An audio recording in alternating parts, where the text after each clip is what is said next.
খামাখা বোকা ছেলে তোমরা একটা সিগারেটের পাল্লায় পড়ে অমুকের চরিত্র ফুলের মতো পবিত্র কেন? বাপের জমিদারি দিয়ে খাও, জমি দিয়ে দাও লিজ, খাই খালাসি, টাকা পাবাও অনেক, এখন খাও, সমস্যা নেই, ব্যবসা করে খাও। ব্যবসা পৃথিবীতে সবচেয়ে দামি জিনিস। আল্লাহ নবী বলছেন সত্যবাদী ব্যবসায়ীরা নবীদের সাথে থাকবেন। ব্যবসা করে খাও। শেষ পথ আছে একটা, দিন মজুরি করে খাবো, কিষান কামলা দিয়ে পাট খেটা খাবো। আর এর পর্যায়ে এটাও যদি না পারি ভিক্ষা করে খাবো।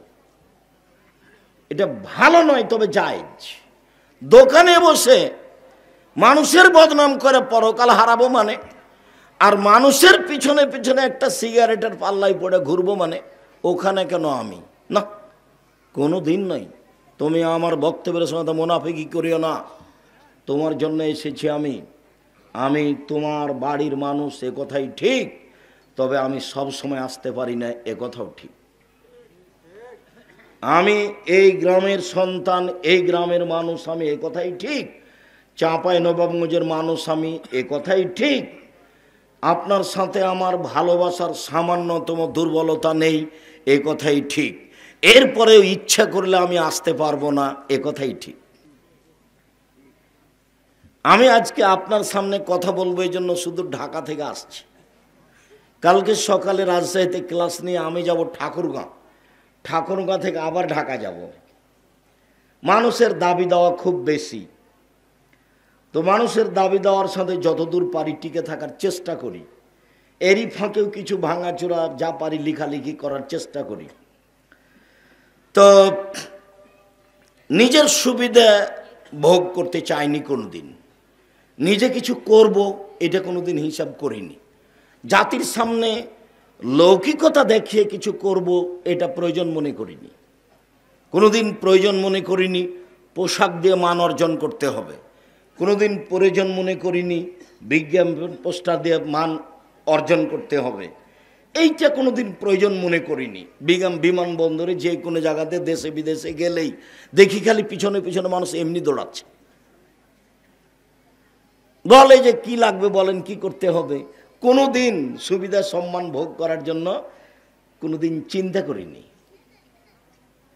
রূপকভাবে কোনোদিন কারো বক্তব্য দেখে বক্তব্য শিখিনি।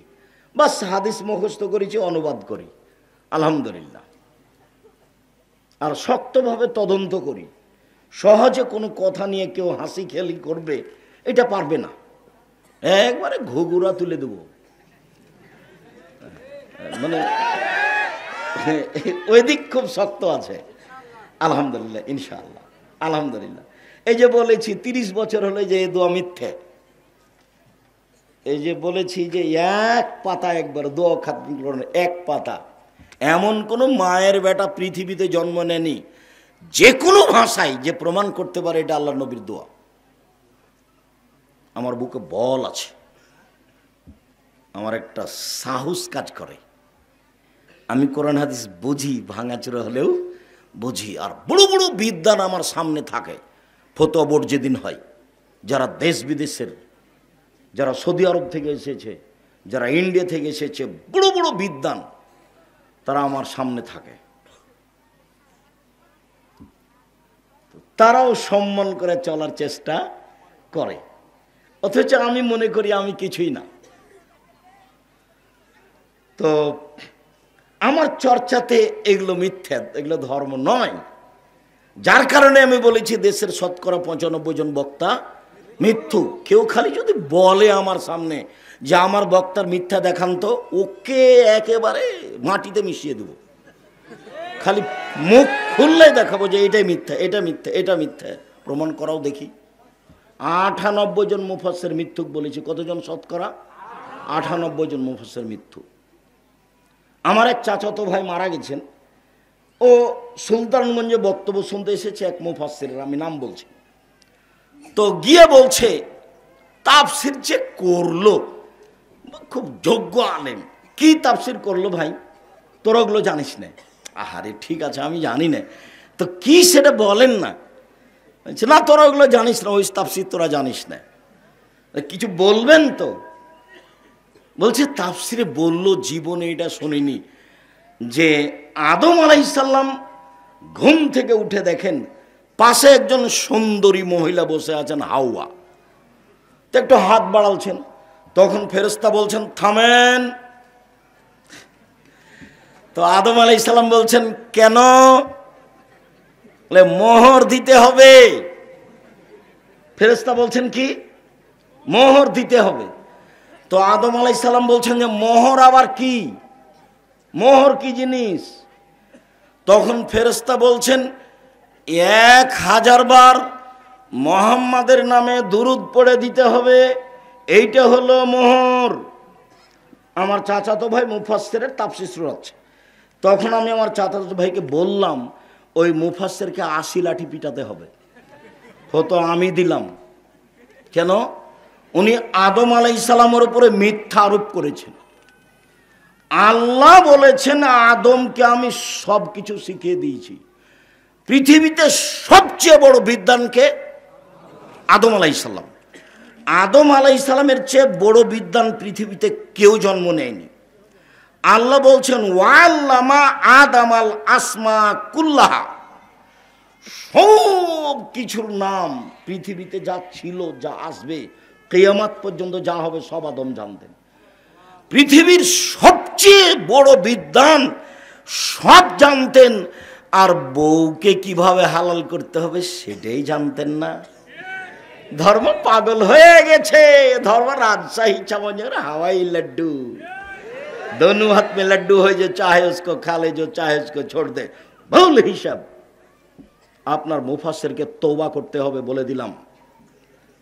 আপনার মুফাসসিরকে তওবা করতে হবে। আপনার মুফাসসিরের তাফসীর বগুড়া নগর মাদ্রাসাতে একজন মুফাসসির বক্তব্য দিয়েছিল, ওই বক্তব্যের এটা একই। বগুড়া নগর মাদ্রাসাতে এক মুফাসসির বলছে যে আব্দুল কাদের জেলানির বাড়িতে একটা ভিক্ষুক এসেছিল।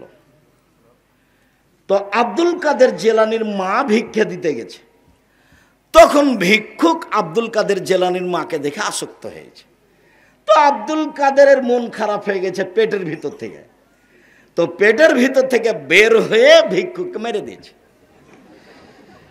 তো এখন আমি বলছি যে কোন শ্রোতা যদি দাঁড়িয়ে বলতো মাওলানা সাহেব আব্দুল কাদের তো মায়ের পেট থেকে বের হয়ে এসে ভিক্ষুককে তো মেরে দিলেন, তো এখনো তো তার প্রসব জন্মের সময় আসেনি, এখন ঢুকলেন কিভাবে? এইটা যদি কেউ বলে তাহলে তো মুফাসসির আটকা পড়ে। এটা তো আর কেউ বলে না। তাফসীর করছে সবাই খুশি। আর ওকে যে মারলো ও তো জেনা করেনি, তো মারবে কি করে? একজন মানুষ বিবাহ করার পরে যদি জেনা করে তাহলে তাকে কি করতে হবে? মারতে হবে ইট ঢিল পাথর দিয়ে। তো ফকির তো জেনাই করেনি। ফকির খালি বলছে যে আসক্ত হয়েছিল, হয়তো তার দিকে দেখেছে। সবই মিথ্যে, এবারে ডাহা মিথ্যে, এবারে নগদ মিথ্যে। এই ছেলে, 98 জন মুফাসসির মিথ্যুক, এ কথাই ঠিক। তোমার সাহস থাকলে তোমার মুফাসসিরের কথা, আমি তোমার বাড়ির সন্তান, আমি তোমার বাড়ির ছেলে, আমি তোমার ভাই, আমি তোমার বাড়ি থেকে বলছি তুমি আমার আরেকটা ভাই, তার কথা আমার সামনে পেশ করিও, সব সময় আমি প্রস্তুত আছি ইনশাআল্লাহ। সম্মানিত দিনী ভাই বোন, বলছিলাম যে আজকের আলোচনা আছে ইবাদতের জগতে সবচেয়ে ব্যতিক্রম ইবাদত সিয়াম। এই কথা বলার পূর্বে আদর্শ নিয়ে অল্প একটু কথা বলবো। সেটা হলো এই আদর্শ কি জিনিস। সব হাদিস এখানে এমন দেখেন তো। এই ছেলেরা, ওই যে মেয়েটা চিল্লাচ্ছে তোমরা শুনতে পাও না? আমাদের মুরব্বি, তোমরা কিভাবে দায়িত্ব পালন করো? ওই যে বোকা মেয়েটা হ্যাঁ হ্যাঁ করে চিল্লাচ্ছে তোমরা শুনতে পাও না? আমার কানে আসে। তোমরা একবারে সতর্ক করো, কোনো মহিলা মুখ খুলতে পাবে না, এখানে ভোট দিতে আসেনি। অতএব আর আপনাকে বলছি, তোমাকে বলছি, তোমার বোন এখানে আসবে, তুমি আগে বলে আসনি, বোন তুমি না হয় যাও না, আমার একটা মান সম্মানের ব্যাপার আছে, তুমি যাও না। তুমি যাও যদি, তাহলে মুখ খুলিও না। আমি যে বলছি আপনার গায়ের উপর দিয়ে চড়ে যদি চলে যায় তবু মুখ খুলবেন না। ওকে ছেগেছি, ও আপনাকে লাথি মেরে দিয়ে চলে গেছে, যাক গেছেই, আপনাকে ধৈর্যের পরিচয় দিতে হবে, মুখ খুলতে পাবেন না। মহিলা মানুষ, আপনার একটু শরম হয় না কেন? আপনার একটু হায়া হয় না কেন? আপনার একটু লজ্জা হয় না কেন? লজ্জা হওয়া উচিত, হায়া হওয়া উচিত। আর একজন গায়ের ওপরে পা দিয়ে চলে গেছে, গেছি একটু দেখো তো, যাক ওনাকে নিয়ে তোমরা বিবেচনা করিও না, তাকে দেখার কেউ আছে। এক, মান অলাদালাহু ওয়ালাদান ফাল ইহসান ইসমাহু আদাবাহু, কারো যদি ছেলে জন্ম নেয় তাহলে সে যেন সুন্দর নাম রাখে আর শিষ্টাচার শিখিয়ে দেয়। তো 2 নম্বরে কি আছে? শিষ্টাচার। শিষ্টাচার কি জিনিস? এক নম্বর হাদিস গেল। 2, রাসূল সাল্লাল্লাহু আলাইহি সাল্লাম বলেন, মান কানাত লাহু সালাসা বানাত, কারো যদি 3টা মেয়ে থাকে, 3টা বেটি, 3টে যদি বেটি থাকে, আল্লামাহুন্না, তাকে যদি বিদ্যা শিখিয়ে দেয়, ও আদ্দাবাহুন্না, তাকে যদি শিষ্টাচার শিখিয়ে দেয়, কাপড় চুপড় দেয়, বিবাহ সাথী দিয়ে দেয়, তাহলে 3টে মেয়ে ওর মাঝে আর জাহান্নামের মাঝে অন্তরাল হয়ে যাবে। ওইদিকে জাহান্নাম আর এদিকে ওর বাপ, আর মধ্যে 3টে মেয়ে। মধ্যে 3টে মেয়ে মানে কি বলেন তো দেখি? এরা বলছে যে আমার বাপ আগে জান্নাতে যাবে, তারপরে কোনো কথা। এরা মধ্যে অন্তরাল হয়ে গেছে, মধ্যে দাঁড়িয়ে গেছে। আল্লাহকে বলছে আমার বাপকে আগে জান্নাতে দেন, তারপরে কোনো কথা। বেটা ছেলে কিন্তু লালন পালন করে 5 পয়সা লাভ নাই। এমন কোনো হাদিস নাই দুনিয়াতে যে 10টা ছেলেকে কেউ যদি মাস্টার ডিগ্রি পাস করায় 1 পয়সা লাভ হবে, এই কথা আল্লাহ নবী বলেননি। তো মানুষ করবে কেন, পড়াবে কেন? জন্ম দিয়েছে এই জন্য। তাহলে ছেলেকে পড়াবে কেন? জন্ম দিয়েছে এই জন্য। থামেন আব্দুর রাজ্জাক সাহেব, থামেন, একটা কথা ধরা পড়ে গেল আপনার কথার সাথে। কি? আমরা তো বহু মাওলানার মুখে শুনেছি যে ভালো ছেলে বাপের জন্য চলে। ওরে, ওটা তো শুধু ছেলে নয়, ওটা মেয়েও। ওয়ালাদুন আরবি শব্দ তো, ছেলেও ওয়ালাদুন, মেয়েও ওয়ালাদুন। মেয়ে যদি ভালো হয় মেয়েও ভালো, ছেলে যদি ভালো হয় ছেলেও ভালো। যেই ছেলে যে মেয়ে বাপ মায়ের জন্য কি করবে? দোয়া করবে। খাস করে ছেলের কোনো কথা নাই, কোনো কথা নাই। 10টা ছেলেকে মাস্টার ডিগ্রি পাস করালে বাপের 1 পয়সা লাভ হবে পরকালীন হিসাবে, এই কথা আল্লাহ নবী বলেননি। আবার বলছেন